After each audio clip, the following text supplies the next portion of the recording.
Hey, I am Jason Hayes, and I'm the author of Blemished.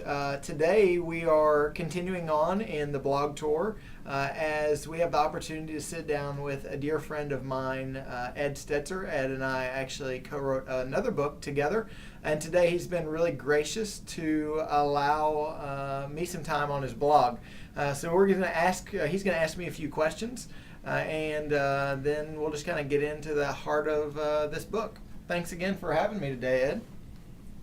Well, you're welcome, Jason. Not everybody knows that you used to be a student of mine, a C student, if I remember correctly. Ooh. That's how it was. And so I know that when we wrote our first book, Lost and Found, it was about young adults, and everybody's talking about that. But you're writing a book here on the book of Malachi. Why would you do that? Why did you choose Malachi? Sure. Well, Ed, the idea of Malachi, or the concept in the book of Malachi, is really about our lives being seen as a blemished or an unblemished offering.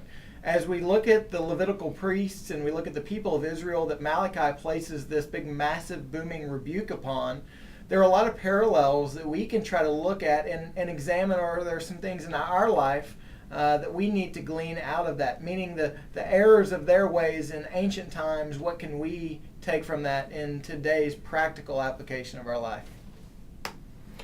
Well, it sounds a little bit to me like you're doing the same thing everybody else is doing, sort of beating on the church like low-hanging piñata on Cinco de Mayo. Is that why you called it blemished, because the church is blemished to you? Well, it's funny that you say that low-hanging piñata thing. I've seen that or heard you say that a couple times. But the idea of the church is actually much larger than a place of bricks and mortar. We're really talking about the body of Christ here, Ed, and we're talking about our lives as being something that is honoring unto God. And unfortunately, all too often we get caught up in just the actions, and we get caught up in just the approach towards those things as opposed to a heart matter. We're trying to push past religion and really into love as we examine this book. Well, you brought up the body of Christ, and I'd like to ask you one more question about how that relates to the Missio Dei, which, as everybody knows, in Latin means the mission of day. And so regarding that, missional, specifically that phrase, missional. Sure. Missional. Sure. Let me cut you off there, Ed. Thanks.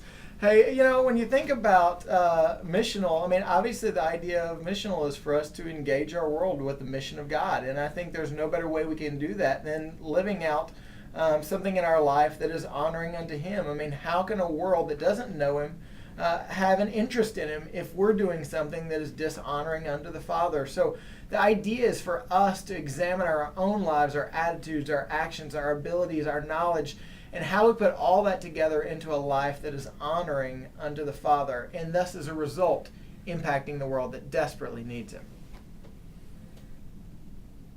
I think those are the only questions that I have. All right. Well, Ed, thanks so much for... I'm confused.